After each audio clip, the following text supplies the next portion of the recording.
here. Well, good evening and welcome to the Culinary Historians of Chicago. This is our 30th year. This year we're celebrating our 30th year of existence. We've done hundreds of programs over the years with incredible speakers. We have a number of incredible speakers coming up monthly, and Kathy Lambert, who you just heard from, has her sister group, Chicago Foodways Roundtable, and she has a number of programs coming up. Don't even try to tell us apart. We're sister or brother organizations, and Kathy does a wonderful job with her stuff. You'll see us all our programs on the web, on our website. And I'm going to get right to our program tonight. We have Colleen Sen speaking. Colleen has been a friend of mine for, I think, over 30 years. And I forget how prominent she is in the culinary writing field. And let me tell you this about her, what she's going to speak on tonight. Well, let me start out like this. How does a Canadian woman with a PhD in Slavic languages who makes her home in Rogers Park on Chicago's North Side become one of the world's authorities on Indian cuisine and food history? You're going to find out tonight when Colleen Sen dishes on the stories in her soon-to-be published work, the new Bloomsbury Handbook of Indian Cuisine. Colleen was one of 3 editors of this massive 450-page work that has more than 200 entries written by leading food writers in India and abroad. The entries cover city and state cuisines, famous restaurants, iconic dishes, food and medicine, cooking utensils, and more. Everything you ever could want to know about Indian cuisine and food history. Kathy, what were we gonna, I'm sorry with my, I had too much curry in my brain tonight. What were we gonna say about ordering the book or where the book? You know what, I'll put information in the chat. That's right. Oh, and Kathy. That'll be far easier. Yes, Kathy will put information in the chat about the Bloomsbury Handbook of Indian Cuisine. And anyway, you can see that. And also regarding chat, if you have questions for Colleen, and we encourage you to ask questions, please do them through chat. And you can start putting the questions in now if you want, but Kathy will read the questions to Colleen after the program, after Colleen gives her presentation. Anyway, in the past 30 years, Colleen has presented maybe 10 programs before the Culinary Historians of Chicago. She's one of our most prolific, I was going to say one of our most promiscuous, but that's the wrong word, one of our most prolific presenters. And she's a prolific author and editor. She has contributed freelance articles to such publications as Travel and Leisure, the Chicago Sun-Times, the Chicago Tribune, and she was a regular participant in the Oxford Symposia on Food and Cookery. This lady gets around. She's written 8 books, just among them Food Culture in India, Curry, A Global Dish, A Global History, and Feasts and Fasts, A History of Food in India. And she's done a major thing for our local food writing scene. In 2017, Colleen co-edited the Chicago Food Encyclopedia. Her books have been translated into Arabic, Japanese, Korean, and Chinese. She has also organized many culinary tours of Indian stores. I've taken her tours around Devon Avenue, and she's given talks and cooking demonstrations on Indian cuisine. And Colleen has appeared on talk shows in India. Her books are really hot sellers in India, and she's so well known there to the point where she can walk down the street in India and people stop her for her autograph. I don't think they do that for her in Rogers Park. You know, they don't know what a treasure they've got there. But anyway, Colleen, we'd like to curry your favor and ask you to come up and come on down and dish out your tale for us. Oh, Scott, thank you for that more than generous introduction. Yeah, I'm always really pleased to be invited to speak to the culinary historians and Chicago Foodways. And, you know, I've known both of you for so long. And so this is always really fun for me. So, so this book, it has come out. It came out last month. And there's a cover of it there. And Scott has already said a little bit about it, that it has 450 pages and the entries range in length from 75 to 4,000 words. And we have more than 25 contributors in India, US, and Europe. And these are some of the topics that are covered. It's the first book of its kind since K.T. Achaya's A Historical Dictionary of Indian Food, which appeared in 1998. And this is a wonderful work. And it's really, Achaya was a food chemist, and he also knew Sanskrit. So his book can be very technical. There's a lot about the area that he grew up in, but we've tried to be a little bit more comprehensive, and we've tried to cover the food of every Indian state. There are now 24 of them, the major cities, main communities, dishes, ingredients, personalities, and so on. You can see the list here. I mean, with a country like India, this is impossible. I mean, Carol Haddix, Bruce, and Craig and I did the Chicago Food Encyclopedia, which is on one city of 8 million. And this is a book maybe slightly bigger on a country of over 1 billion. So obviously, you know, we really tried to just hit the high points. So I'd like to say a little bit about its origin.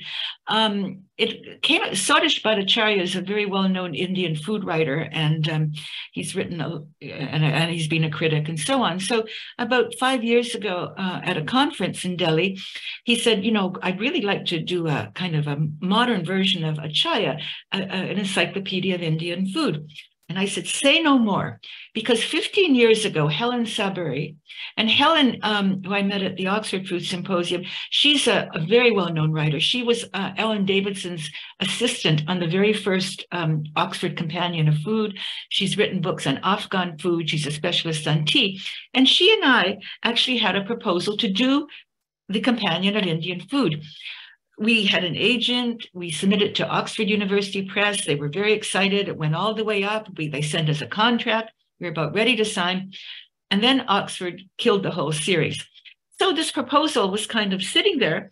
So, I mean, in a sense, it was just, we had to really bring it up to date. In a way, I'm glad we didn't do it then, because one major difference between now and 15 years ago is the proliferation of writers in India who write seriously about Indian food, and not just recipes and recipe books and my grandmother's, who really write about the history of the food. And like someone wrote a 400-page book on the food of Calcutta. They write articles about dishes, about their historical origins. So there's really a community of food writers now in India that we could draw upon. And we were able to do that and recruit them for the book. So for example, someone who wrote about this Hyderabad was the leading food writer in Hyderabad and knew the city backwards and forwards. Same thing with some of the states. And some of these states have never been written about. So there's really some really original things in there. I would say that Helen Swadesh and I probably wrote between a quarter and a third of it ourselves, because there were some topics that, you know, we didn't find people. I wrote many of the articles that were very general because I've written about the history of Indian food. So it really was a collaborative effort. It did take about 3 years to do it. And as I said, it came out. Now, okay, one thing is this book was intended for academic libraries, which means it's very expensive. And I'm not trying to sell the book here. I mean, Catherine, if you contact her, she can make an arrangement. She can get, you know, she's got, with the publisher, she can tell you what it is. But if you'd like to read it, I really suggest that you just go to your library and ask to purchase the book. And this is the form from the Chicago Public Library. How to order a book. You sign in, put your stuff in, and then you see down here, suggest a purchase. Whoops, sorry. And where it says suggest a purchase, you can put in the name, the author, the name, and if 2 or 3 people do it, there's a good chance that they'll buy the book, and that would be really, really a good way of doing it. And they sometimes ask for the ISBN number, which I put here. So again, Catherine, if you want to put that in your chat, or maybe people can find it if people do want to order it, because I don't expect people to, you know, pay that kind of money for it. So, so the book has some things that people know, but there's a lot of things that I think are kind of innovative and that people may not really generally be familiar with. And this is the first one. So the question is, what cuisine is this? And these are some of the components. Okay, so the main ingredients: soybeans, bamboo shoots, dried fish, black rice, pork, beef, silkworm pupae, ant eggs. The food is mainly non-vegetarian. Rice is the staple. And these cuisines, I should say, use few or no spices. The use of green herbs and the world's hottest chilies. They make minimal use of oil. Common methods of cooking are steaming, wrapping in leaves, roasting, smoking, and fermentation. Sometimes tea is eaten as a vegetable, and alcoholic beverages are very common and brewed from rice and barley. And this is a picture of this is. And what this cuisine is, this is actually, it's called the Cuisine of the Seven Sisters. And the Seven Sisters are 7 states in Northeast India. And you can see them here. And 95% of these states' borders are not with India. They're with China, Myanmar, Bangladesh, and Bhutan. And the largest here you can see is Assam, which is kind of this wandering seat. But then you have Arunachal Pradesh, Nagaland, Manipur, Mizoram, Tripura, and Meghalaya.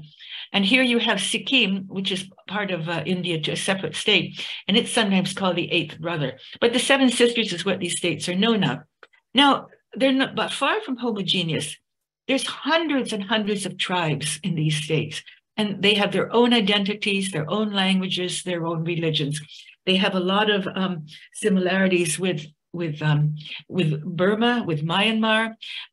They're ethnically, they tend to be Asian, and they're all very different. The area itself, it's very heavily forest. The rainfall is moderate to extreme. In fact, one place has the highest rainfall in the world. There's very rich biodiversity. Agriculture is the main activity. And what's interesting is there's a very large Christian population here, especially in Nagaland. And Nagaland is this state here. And you can see it borders on Myanmar. It's got all these states border on Myanmar. And until the 50s, the Naga, some of the Naga tribes were headhunters. And you can still see pictures of them displaying their heads. And then, but then they were, the missionaries, I was going to say got to them. Missionaries came here and converted them. But English is widely spoken. And in fact, I think English is probably the state language of Nagaland and maybe another state as well. And the interesting thing about this is tea was discovered in Assam in 1840.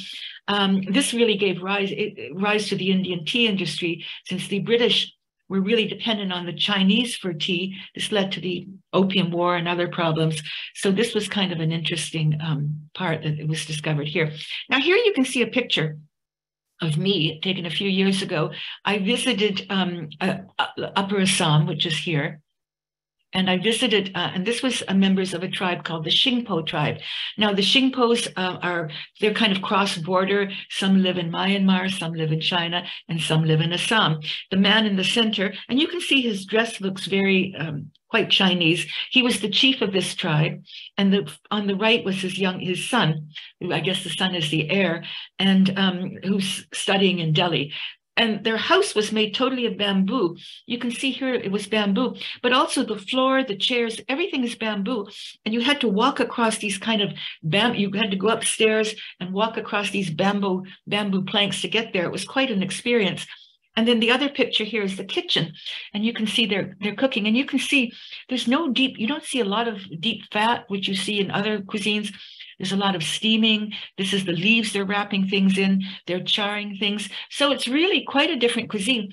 But still, this is part of India. And we can't say that Indian cuisine is a lot of spices, Indian cuisine is this, because these are 7 states of India where none of this is true. The famous chili, at one time it was the world's hottest chili, is the ghost chili of Assam. I think there's a competition. I think it may have been nudged from first place, but a lot of the very hot chilies in the world are descended from this, and they certainly use it in some of their dishes. So that's the first thing I wanted to point out. Oh, and these are some dishes from there.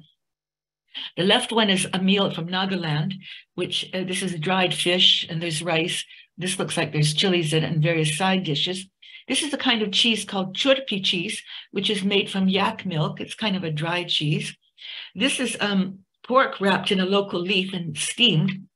And this is very interesting. This is tea smoked in a bamboo tube. And actually, I bought one of these tubes back with me. surprised I got through customs. And I think I have some, and it has a very nice smoky flavor. And they also use tea as a salad. And if you've ever been to a Burmese restaurant, sometimes there they'll have tea leaves as a salad. I think there was a Rohingya restaurant on Devon, and they used to have this tea leaf salad. So they made a lot of use of tea, but they weren't really growing it as for a drink in the way that we drink it now. That was something that the British eventually did. Now, the next thing I want to talk to is what I say is India's most popular ethnic cuisine. And it's the second most popular dining out option in India. I think the first is probably tandoori chicken and that sort of thing. And these are restaurants that you find that are located mainly in the big cities, Kolkata, Mumbai, Delhi.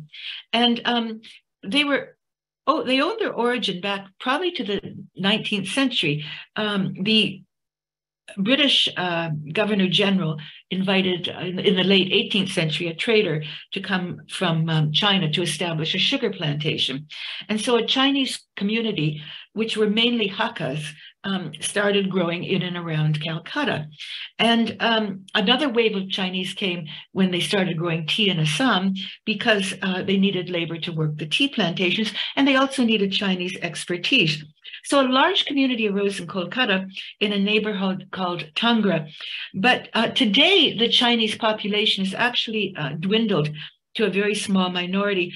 And there's a couple of reasons for this. And one was after the Indo-Chinese War in 1962, some people, they were confined and they were viewed with suspicion. So a lot of these Indian Chinese migrated to Canada, especially into Australia. But wherever they went, they took this food with them. Now, and in Chicago, this food is also popular here. And there's a restaurant on Devon called Usmania, I think Usmani Chinese. It's across the street from the other Usmania. You have one called, what's it called? Something Chopsticks in Naperville. I'll think about it, Arlington Heights maybe. And then you know Rohini Day, who had a Vermilion restaurant. She has just converted it from a Latin Indian fusion to one of these Chinese Indian restaurants. So if you want to try it, it's certainly near at hand. There's others in the Chicago area. So these are some of the popular dishes, and the characteristics of this food are they use a lot of kikoman soy sauce. They use a green chili sauce. They have a lot of deep fried things with batters. They use and they have thick gravies. They use a lot of red chilies. It can be very spicy. These sauces are kind of red often, these red sauce. They use a lot of garlic, a lot of ginger. And so for vegetarians, they make the dishes with paneer and cauliflower. And so there's 5 dishes that are often associated with this cuisine. And I'll just tell you a little bit about them. The first is this man chow soup, and it's made with various vegetables, with green onions and chicken.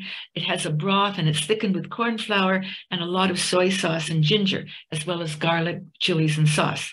And it's often served with crispy fried noodles, which you can see on top. The one on the right is lollipop chicken, or chicken lollipop, I'm not sure which it is. And basically it's a little winglet of chicken fattened to a ball, coated with a spicy red batter, and it's deep fried, and it's served on the bone to give it the appearance of a lollipop. In the middle, you have Hakka noodles, which is basically wheat noodles that are boiled and then topped with stir-fried vegetables, soy sauce, and a hot sauce. And this is a very popular street food dish. You see this served often all over India, and it's really popular. And Indian students especially love these dried noodles. It's kind of a standard, that they add water to a standard student fare. And then you have 2 other dishes. The one at the top is chicken 65. And this is chicken. This is really common. You'll find this everywhere, even in non-Chinese Indian restaurants. It's basically chicken pieces on the bone that are deep fried and doused with red chili and black pepper. And I think they're kind of dry. There's not really much of a sauce with there. And this one has a few peas. Now, where does this name come from? Well, nobody's really sure for so. It was actually invented by a guy named Mr. Wang. And no, not by Mr. Wang. It was invented in Madras in Chennai by a man named Buhari. And he apparently added this dish to the restaurant menu after he served it at a New Year's party on the last day of 1965. So some people say that's where it comes from. Some people say it may have been, the recipe may call for 65 ingredients, but that's not true. Another joke is that 65-day-old chicken is used for it. That's not it either. So there's a lot of explanations about chicken 65, but you'll find that practically everywhere you go. And the other one is chicken Manchurian, but here I've called it gobi cauliflower Manchurian because this would be a vegetarian main. And it's in a thick corn flour batter, deep fried, and then served in a hot sauce made with soy sauce, vinegar, onions, chilies, and garlic. And it was created by a restaurant owner called Nelson Wang in Mumbai in 1970s. And again, the name is a mystery because Manchuria was a region in North China that was controlled by the Japanese during the war. So probably he just added it because it sounded kind of exotic. And that's why it's called that. Now, just to go to another thing, as I mentioned, the book has a lot of profiles of different personalities. And some of them are these iconic cookbook writers. And this is probably the most famous at all. And her name is Mrs. Balbir Singh. I don't know what her first name is. You can see the title. She always calls herself Mrs. Balbir Singh. And she wrote this book, Indian Cookery, in 1961. Madhur Jaffrey has called it probably one of the finest Indian cookbooks ever written. It's gone through dozens and dozens of editions. And it's really the first cookbook that gave very precise and detailed instructions on how to prepare Indian dishes. And it came, Mrs.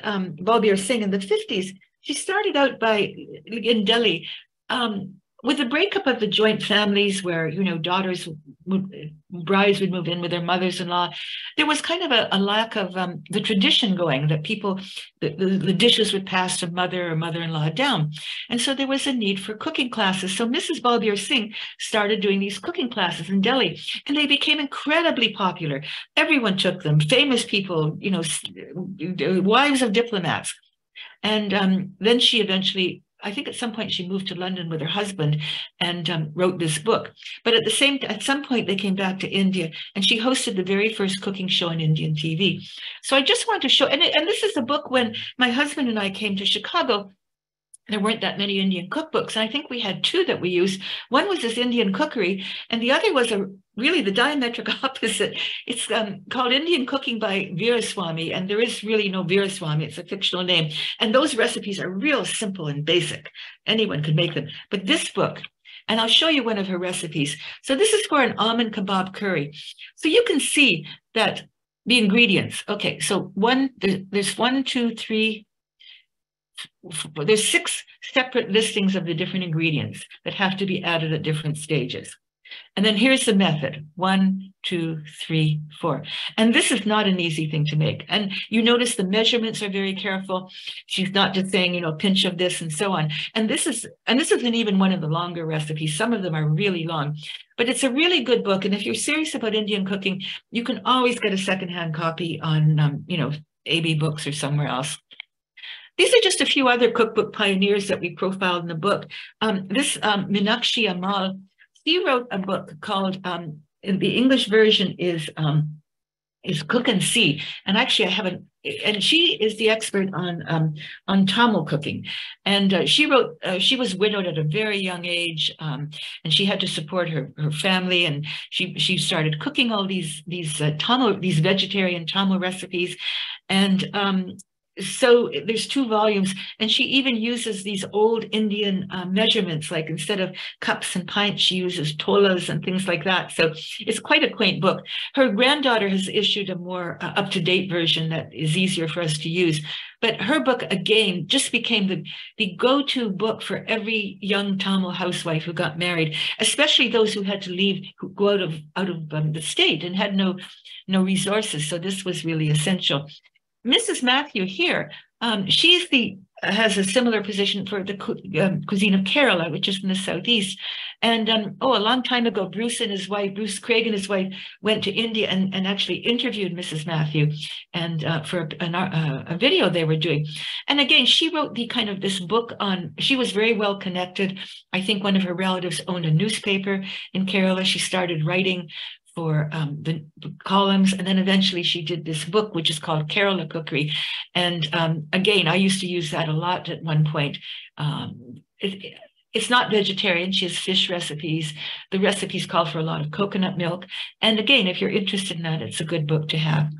Now, Pragya Sundari Devi, she wrote a book on Bengali cuisine. Bengali is the Far East.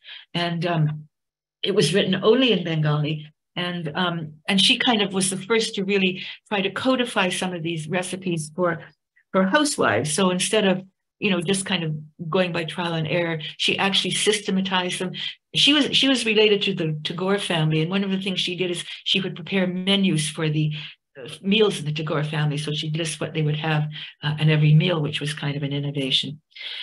This lady here, Santarama Rao, she's an American, but she wrote the Indian cookbook. She lived in America for the Time Life series. You may remember that wonderful series of books. And she really was quite early in doing that. I don't know if she preceded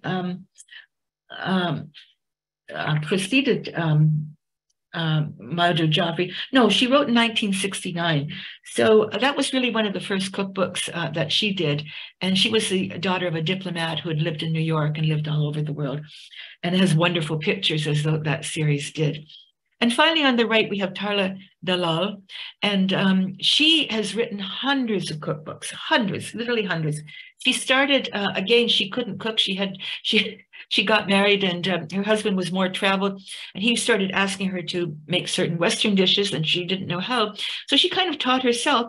And so her cookbooks are almost all vegetarian, but she has books on salads, on Chinese food, they're all vegetarian. And she had tons of cooking shows on TV. And she really is probably the best known cookbook writer there is in India.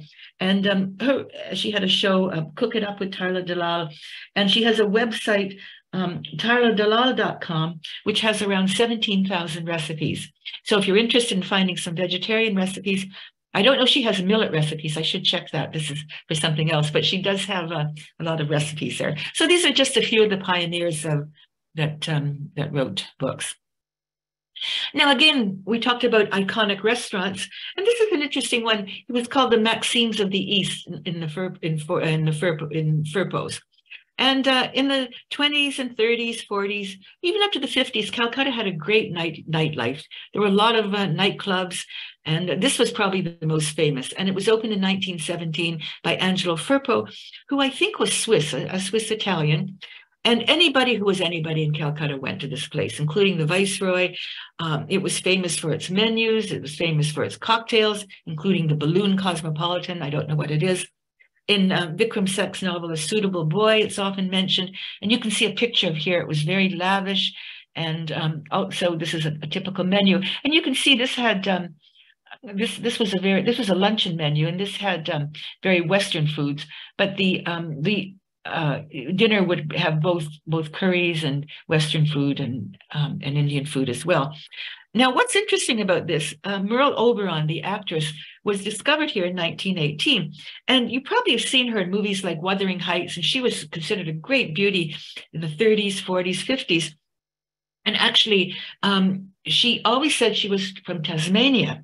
But in fact, she was a member of the Anglo-Indian community, and the Anglo-Indians were descendants of British and Indian women. And these weren't British like the aristocrats. These were like railway workers, British soldiers, and things like that.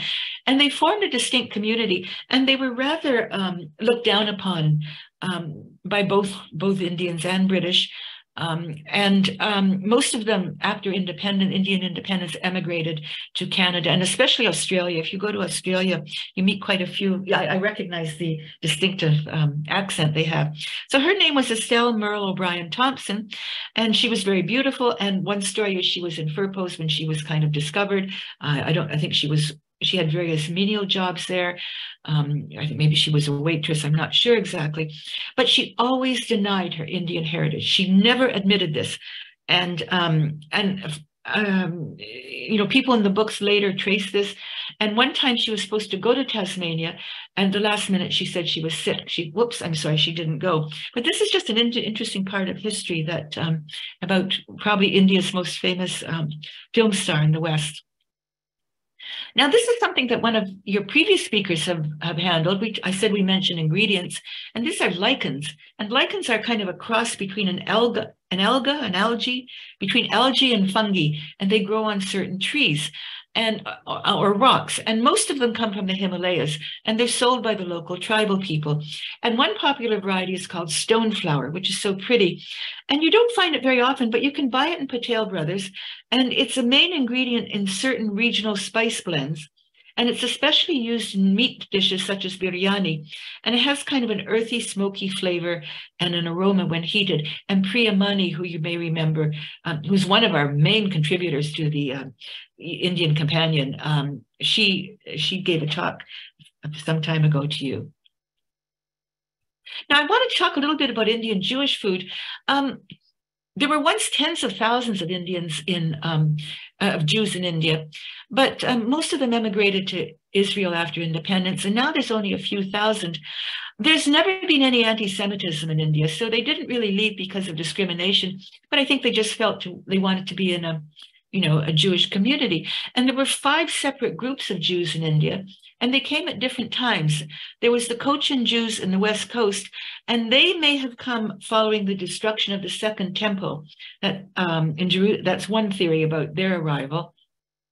There's Jews in Chennai, which was Madras. There's Jews in Goan, and I think they came somewhat later, the 12th century. There's the so-called Baghdadi Jews who came 18th and 19th century, and they were very wealthy in Kolkata. And the Sassoon family, which is a name you know, well, through many ways, they had a branch in Kolkata. And then there were the Bene Israel Jews in Western India, Mumbai and Maharashtra, and they're probably the most numerous now in India.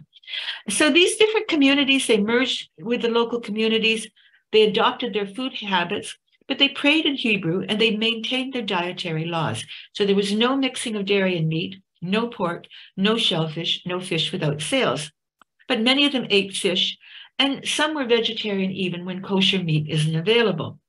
And sweets are very, very popular in India. Sweets are usually made with milk and sugar, but they would end their meal with sweets made with coconut milk or fruit so as not to mix dairy with meat in the same meal.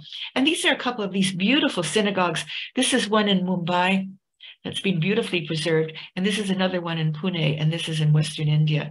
And if you go online, you can see the interiors. They're just gorgeous, these synagogues. So the Bene Israel Jews, these are the ones that we covered really in the companion, and so these are just a couple of dishes that they would have on holidays. On Rosh Hashanah, they would offer prayers by the sea, and they would eat halwa. And here's a halwa that was made with wheat gluten that mixed with coconut milk. This sugar and cardamom, and this is one mixed with saffron, and this is a picture of their halwa. On Purim, sour and sweet dishes were made. They observed a fast, and the fast would be broken by eating a few raw birdi, which are these field beans, and it would end with a feast of these birdes, which are these field beans cooked with coconut and puris, which is the bread. And I don't know why these beans were used. And Shiva ends with a community feast. And the same again, birde is served. And this is what they do. And mourning families eat the end of Shiva by consuming a fig, a banana, and a glass of milk. So these are just some of the customs observed by one community. Now, Esther David has just come out with a new book, Bene Appetit, the Cuisine of Indian Jews. And I think this sounds really interesting. So anyone who's interested, I don't know if it's actually out yet. I was looking for it, and I suggested to Scott and Catherine that if they can get her to speak, I think it'd be very interesting. And then there's this website I found, an Architectural Digest, had a very nice illustrated picture of the feasts on the holy days in Mumbai. So that may be something you'd like to look at. Now, this is something I've talked about before, something that is one of my pet bugaboos, is this business of Mughal food. And, if you go to any Indian restaurant, they'll have some Mughal dishes or Mughlai dishes. And these are typically, things like biryani. They're kind of like meat cooked with yogurt, meat cooked in a gravy, various kebabs. And there's nothing particularly Mughal about these dishes because the Mughals were this grand dynasty that ruled. They originally came from Central Asia, and they ruled India from 1526 to 1858. And they built the Taj Mahal and other members and other buildings, you know, about Shah Jahan and Jahangir. And this is a picture of one of them having a feast and things like that. So what this is, it's a kind of a catch-all phrase that's used for rich, often meat-based North Indian dishes that are associated with the Muslim community. And now everyone eats them, but I think people just don't want to say that. So basically it means North Indian Muslim cooking. So it's kind of a misnomer. And often these dishes have names like chicken Shah Jahan or pulao Nur Mahal or things like that they've made up. And actually, if you look at what the Mughals actually ate, they really, we do have some record of it. And some of the dishes are like this, but really this was, originally they came from Central Asia. Their first dishes were really very Central Asian, kind of bland and things like that. So this is really a term used by some enterprising restaurant owner just to give some cachet to his dish. And as proof of that, I will show you this. This is one of these wonderful G-grams. I don't know if you ever use these that Google has. And what it is, it tracks the N-gram. So it maps the number of citations in books, magazines, and newspapers between 1800 and the present. So you want to see if a term is in use. So for example, you can see about 1950, there was a little peak. Somebody started calling their cuisine Mughal. I don't know who. And then it went down, and then it came up, and then it came up, and now it's become kind of common. And just to show you that it's not something that existed historically, it's something that really was a term created just to make their food look more fancy than it actually is. And I wish they would just call dishes by their names and not have to do this fancy thing. Now, the final thing I want to address is this issue: are most Indians vegetarians? And I think most people think they are. But this is really not true. And only 39% of all Indians describe themselves as vegetarians. And this varies by religion. Now, 90% of Jains, and I'm surprised it's not 100% because Jains are the most vegetarian group in the world. I think this is a bit off. 44% of Hindus, 8% of Muslims, which surprised me, and 10% of Christians describe themselves as vegetarians. But you can see that if you look at by state, the highest number of vegetarians are here in Rajasthan. And Rajasthan is a great desert. It's rather a poor state, and much of it is desert. And they don't even grow very much there. So their vegetarian cuisine is very innovative. They use things from trees and pods, and but there's a very high rate there.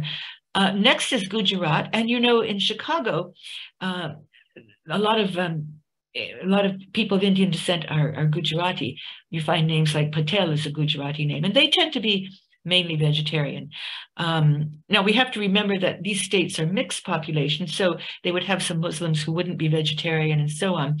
But on Divan Avenue, if you want a vegetarian meal, you can go to Annapurna, which serves kind of Gujarati vegetarian food. Another high thing is Haryana, which always surprises people because it's kind of, I don't know why that is. One reason may be that they're very great milk drinkers, so maybe they don't need meat so much. And the Punjab also is very heavily vegetarian. And you can see these states here. Now, the other extreme are states like Bengal, where my husband is from. 1.4% are vegetarian. So hardly anyone in Bengal is vegetarian. And Kerala, which is down here, is 3%.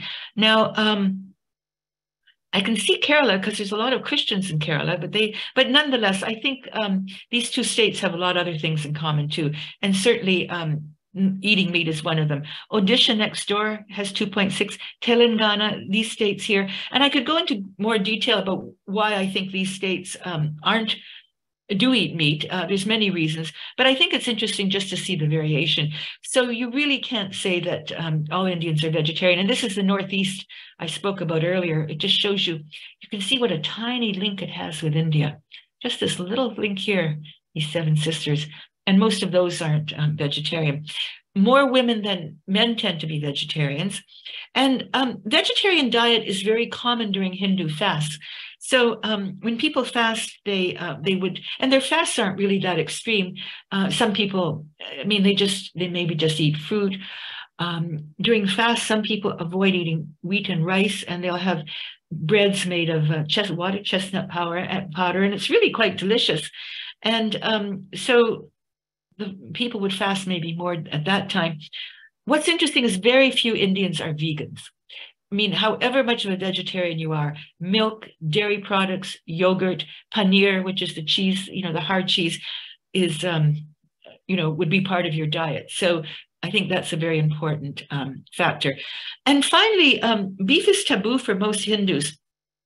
Not all Hindus. I mean, in other Bengal and Kerala, people eat beef, other parts of India, but basically it's a very sensitive political issue.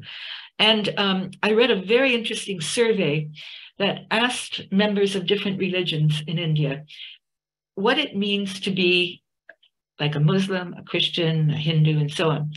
And one of the things that they asked is eating beef.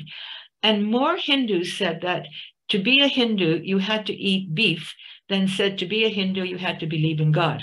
In other words, you could be, and you didn't have to go to the temple. So it's really become a marker of Hinduism in India, and especially with the politics of India today, it's become associated with certain political groups. And I think cow slaughter is banned in certain states, not all of them, but that is something that is controversial. So finally, I think my conclusion is that there really is no such thing as Indian food. I've already looked at some of the things that are diverse. You have the Northeast. You have these different communities. You have people who are veg, people who are non-veg. India is a vast country of many languages and dialects, 8 major religions, many minor religions, countless tribes, countless social groups. It has a very wide range of climates, from the Himalayas to the desert, to the Northeast, to the South. And it's more diverse than Europe in every respect. But we don't talk about European food. We don't say, oh, let's go out for a European meal, which would sound silly. And yet we do that with Indian food. I think the problem is, well, it's a very complex issue. I think part of the responsibility lies with restaurant owners trying to educate the public, maybe people like me trying to tell people about the diversity. And I think the restaurant scene in Chicago certainly is getting a lot more interesting. You have a lot of really nice new restaurants coming up. You had Rue, you had the Sun. You now have Andien, which is just with a very famous chef with us, prefix menus, small plates. He's probably going to get a Michelin star when it comes out. And so I think this is elevating Indian food to the level it deserves. And then you also have some small regional restaurants too, but you have to kind of search them out. Like when we go out for Indian food, we live near Devon Avenue, who incidentally was an Indian when we moved here.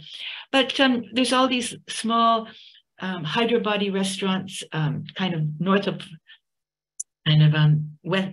east of Western. There's Hyderabad House, there's naan and roti, there's ones in the side street, and they have this very rich meaty cuisine. They have biryanis, they have kebabs, and those places are fun to try out. And, they're very casual. There's a lot of taxi drivers, students go there. But if you're willing to explore a little bit, then there really are treasures to be found in Devon Avenue as well. That isn't the standard the big 3, tandoori chicken, samosa, sagir pan.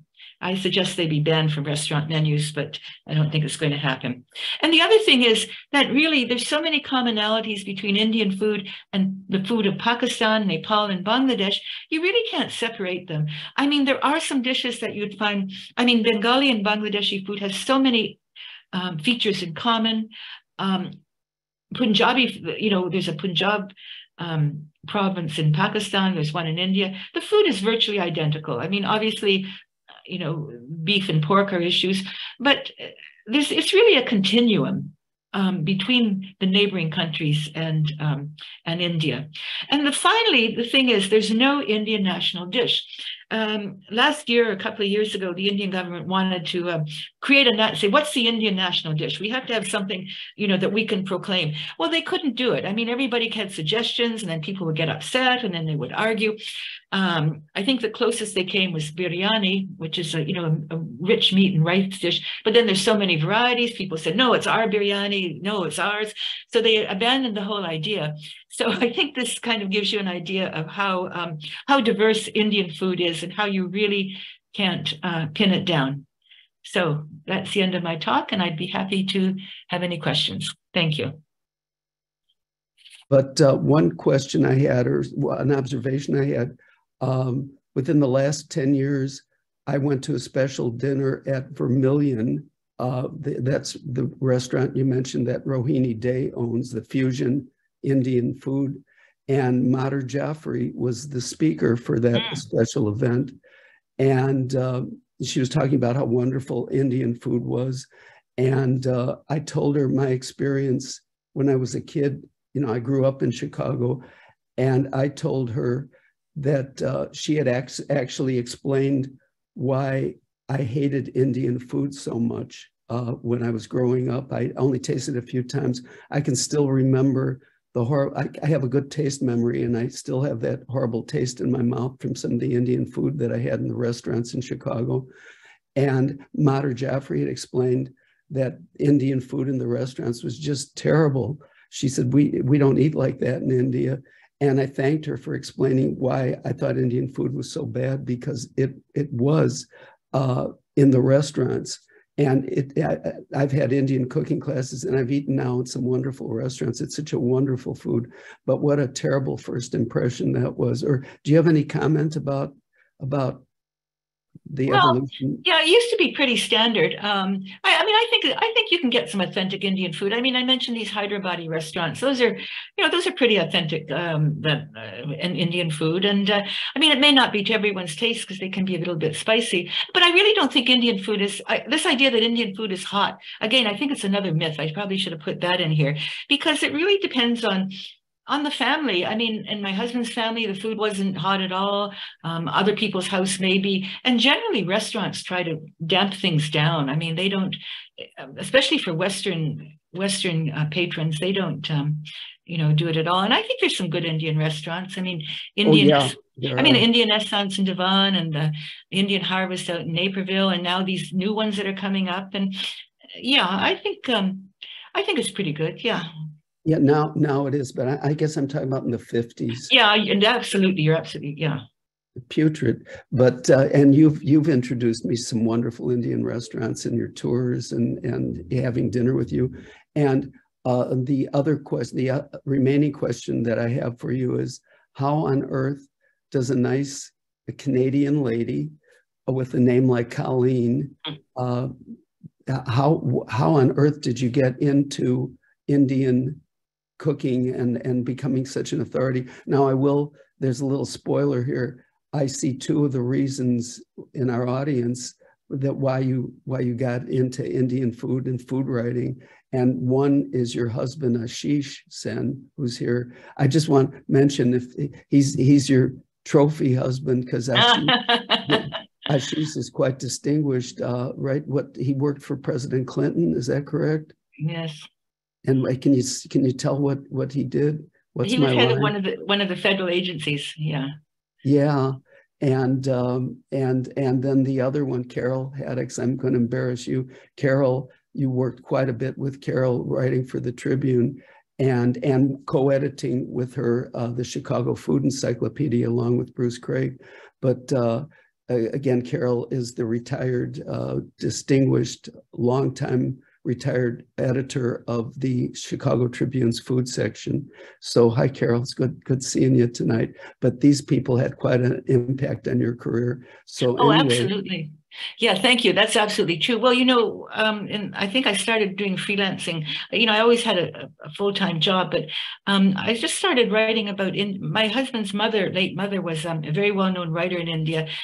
She had her own column. She had her own publication. She wrote a lot about food. So he kind of encouraged me to follow in her footsteps. So I just started writing about, things like new restaurants that would open or new communities. I did one in Kerala food. And of course, Carol was always so receptive and open to new ideas that, I would call her up and say, would you like this? And she'd say yes or no. And it was really great to be able to do that. So I wrote an awful lot of restaurant articles for the Tribune and also for the Sun Times as well.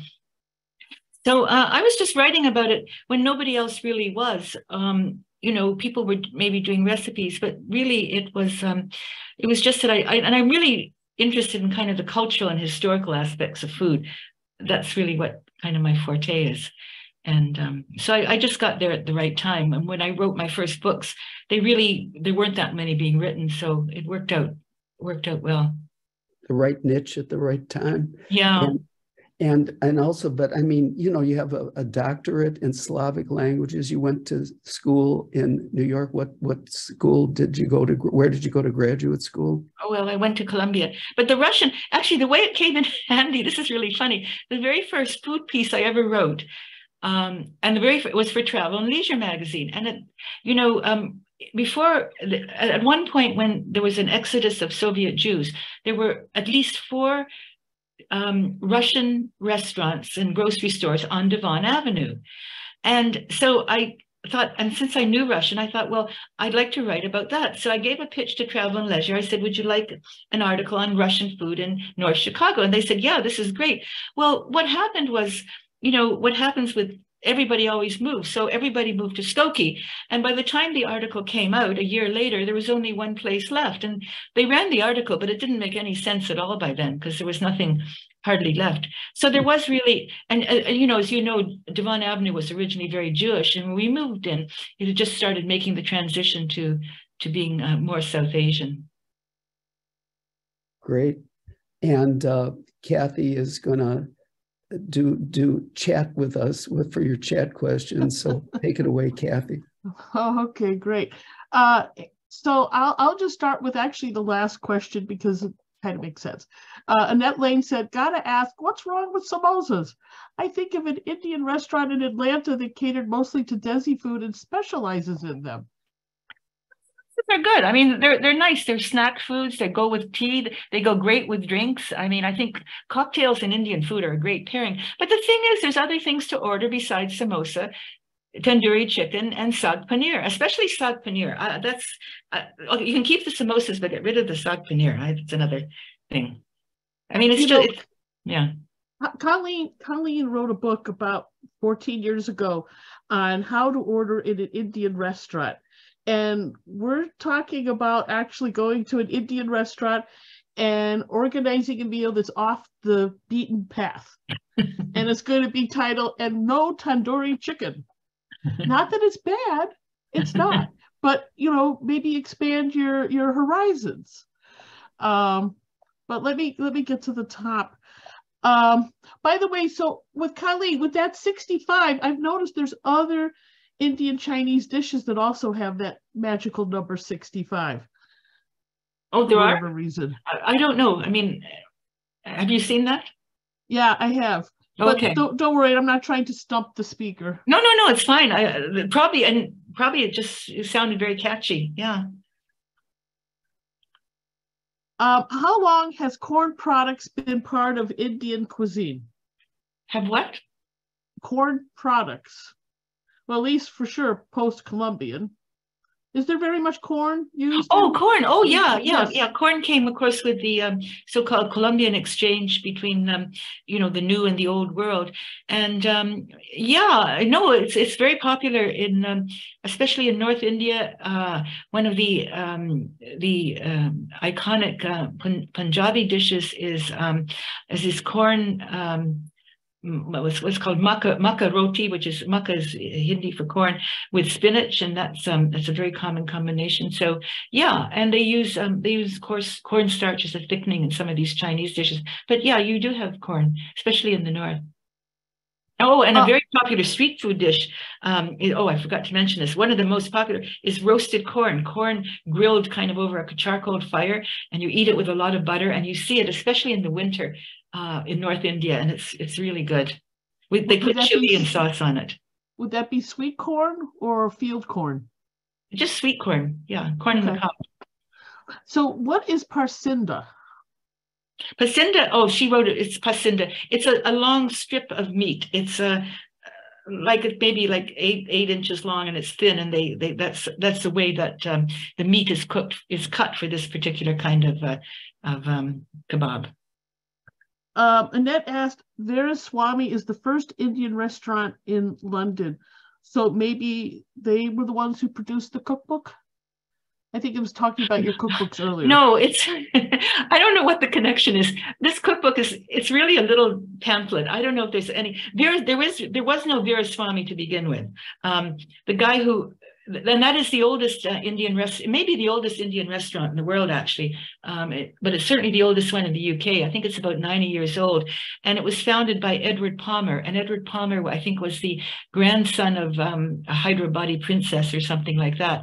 And it was a very posh restaurant in the 1920s and 30s, and all the heads of state and kings would go there. And then it was bought by these sisters, the Punjabi sisters, and they've kind of updated, and it's still a very nice restaurant if you go to London. But this Veeraswamy with his cookbook, and Veeraswamy was just a name they invented. There was no Veeraswamy. But this little cookbook, it's not like Mrs. Balbir Singh's. It's like a real little, tiny little thing, bad paper and stuff, but the recipes are really easy. It was observed that Tarla Dalal has a YouTube channel. Yes, she does. Yes. Now, Annette said, I've been making Indian food at home for 30 years and learned a lot from the Manjula Jain, who lives in San Diego. Her techniques are efficient, and she makes a huge range of Indian vegetarian, all without garlic or onions, since she's a Jain. I don't know if you know her, but I remember fondly the Jain meal you arranged for us some years ago. Yeah, that was great. Unfortunately, the guy, and this was a meal with no meat, no onions, no garlic, no root vegetables, but it was really good. Everyone agreed it was, and we had to do it a second time because people liked it so much. But unfortunately, the restaurant owner moved to New Jersey, so that was the end of that. It sure was sad. I was just reading, Anne commented, she was just reading this fascinating book, The Last Jews of Kerala. Oh. I don't know if you've had that opportunity. No, that sounds very interesting. I don't know the book. Yeah. Bonnie and Brad said the first Indian restaurant they went to was Bengal Lancers on Clark Street in the late 60s. And it was the first place she had a Pim's cup. I have my father's copy of the restaurant's cookbook. The restaurant's owner was a brother of one of my father's students. Okay. And she brings gulab jamun to a community seder. That what? Interesting. She brought gulab jamun. Gulab jamun. Yeah, well, that's my Indian pronunciation, not quite authentic. Now, there was a question also about tiffins. If you might want to comment about their history and their use. Oh, tiffin. Well, tiffin was a British word meaning, I think the Brits used it to mean lunch during the days of, colonialism. And I think it just came to mean a light snack. So people talk about having like maybe a light tea time snack. To go back to Bengal Lancers, yeah, the guy who owned that, Mohan Chablani, he was really a character. And he was a PR guy. And in the 1960s, there was the early Indian restaurants before Gaylords and things, they modeled themselves after they tried to be very British. So there was some in the West Coast. So they would serve like, British curries, and they would have Pim's Cup, and they would have, which was is kind of a gin drink with a mix, and they would have pictures of like hunting scenes and stuff like that. And so it was a really fancy restaurant. But then he died suddenly, I think, very young, of a heart attack. So the restaurant closed down. And I have the cookbook too. Recommendations. So what is a good lunch buffet restaurant on Devon Avenue and not on Devon Avenue? Oh, I don't know really. There's a really good one, a really big one, a huge one for $29 at Osmania on Devon. And they have, oh my gosh, they must have, it's only on Saturdays. I don't know if it's on Sundays. They have like 25, 30 dishes. It's just enormous. And that's really a good deal.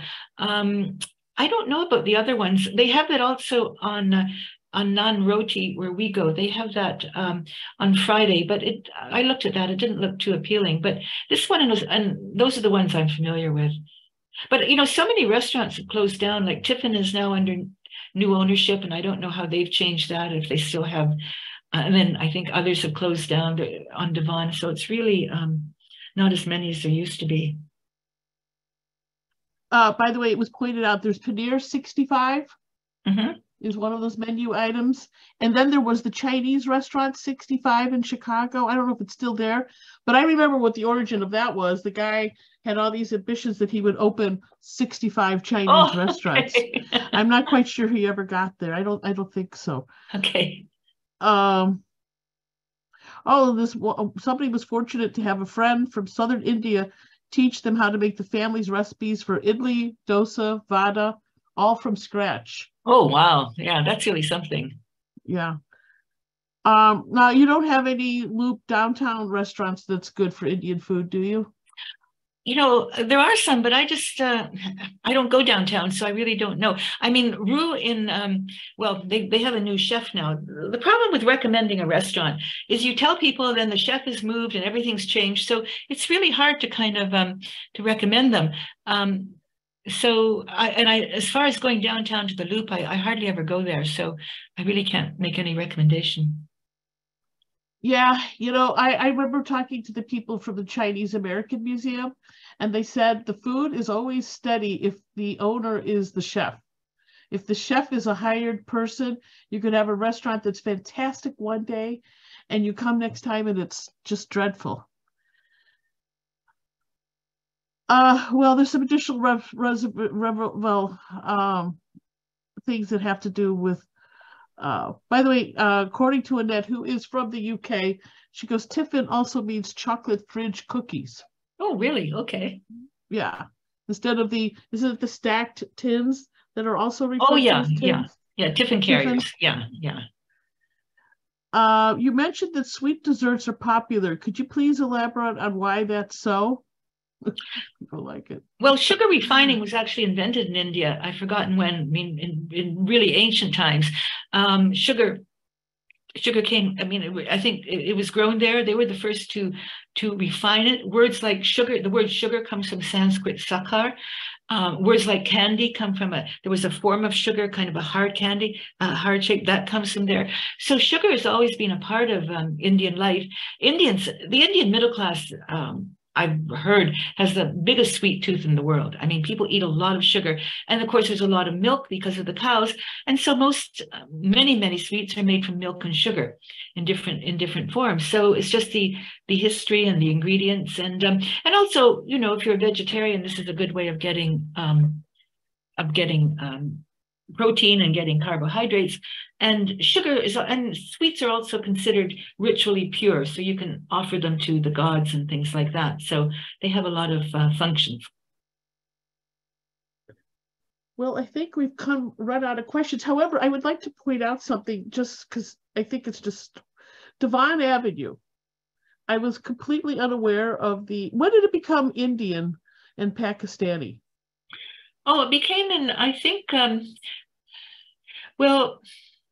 think probably the 60s or probably the early 70s it started. Well, no, it would start. Okay, the immigration laws were, don't forget, in 1965, there was a major overhaul of immigration laws. Until then, US immigration had been very Eurocentric. And then they just opened it up to skills. They ended the European preference. So a lot of people from South Asia came post 1965. So I think probably the early 70s is when it gradually started changing.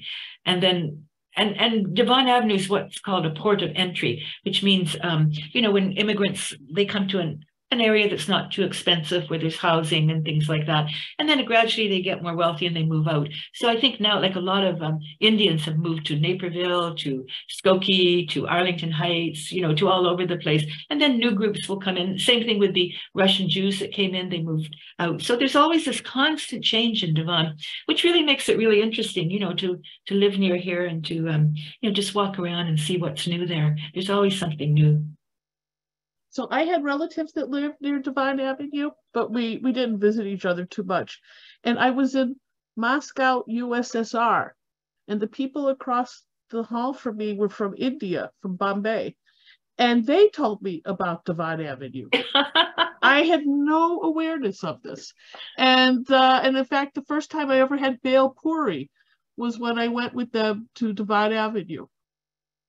So it's like, you know, and then I had a relative from New Zealand who came to visit and was totally frustrated that we kept calling it Devon Avenue. Yeah, Devon. It's Devon. You know, well, you know, Bale Puri is a really popular street food, and Indian street food is really popular. And you find it now, like if you go to a reception, a wedding or something, they'll have these street food, an Indian one, these street food kind of stalls, you know, where people will mix Bale Puri and things. You can mix your own. And now I just read the other day that the Indian government is debating whether to try and make Indian street food as a tourist draw. You know, because it really is amazing. And you know, you can go to a really fancy restaurant like Andien, and the first course will be a take on a street food, but a very, you know, elegant kind of, you know, beautifully presented take on a certain dish, on a chaat or something like that. So street food is really, really great. I mean, it actually could be one of those UNESCO cultural items to highlight. It's just fascinating. Anyway, Scott, I think it's your turn to say goodnight. Well, I want to thank you so much, Colleen, and I want to end this talk on a sweet note. On one of your tours that I took, you took us on Devon Avenue to one of the places you took us sold Indian sweets. It was just outstanding. What a revelation that was. And can you name that place? Oh, yes, Sukadia's, Sukadiia, and it's on the corner of Rockwell and Devon. Mr. Sukadia's family have been sweet makers for nearly 150 years, and his sweets are really good. I just love them. They're yeah, and you know, they're about $1 each for a sweet, but it's really worth it. They're very subtle. And then during festivals, he has certain sweets that he only has certain times of the year. So, and our house is actually on Rockwell, so it's a few blocks away from his place. It's really great. And yeah, I think we did the tour. I think we stopped there. We met there, didn't we? And we had then we went, walked around, and then we had lunch somewhere. And yeah. Yeah, and thank you so much. I will always love tandoori chicken and samosas.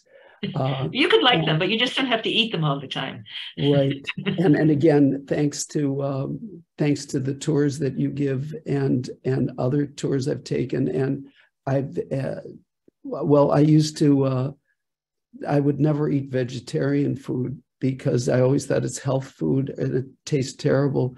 And when I eat Indian vegetarian food, it is so satisfying and wonderful. What a revelation. I would never know that there's no meat in there. So anyway, that's my wonderful discovery about Indian food, that it is, well, it's some of the best food in the world. I'm not telling anybody anything new that they haven't heard, but it was quite a revelation after those terrible restaurants from the 50s. So anyway, good night. And okay, thank you so much for inviting me. I really always enjoy it. Thank you. Thanks, and you got to come back again. Come back again, like you've done so many times. You're so prolific. Oh, your library behind you. When I was talking to you yesterday, you've written so much, so I asked you, did you write all those books? But anyway, keep going, and you'll have as many as you've got. Take care. And by the way, we will all the comments Colleen will receive a copy of, so nobody's thoughts or opinions are lost. Thanks, Colleen. Thank you. Good night, everybody. See you next week. Thank you. Good night.